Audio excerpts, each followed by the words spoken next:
Uy, ikaw pala. Oh, bakit? May sasabihin pala ako sa'yo. Ano yun? Alam mo ba, matagal na kitang gusto. Ako din na yung matagal na kitang gusto. So, simula sa araw na to, tayo na. Okay.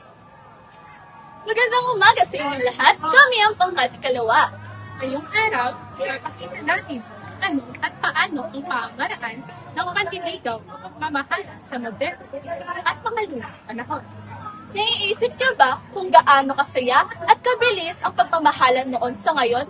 Kaya naman, tingnan at obserbahan ng mabuti ang aming gagawin. Handa na ba kayo? Ano, tara? Tara!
Aking iniira, talaga bang tayo magkasintahan? Oo, aking sinisinta.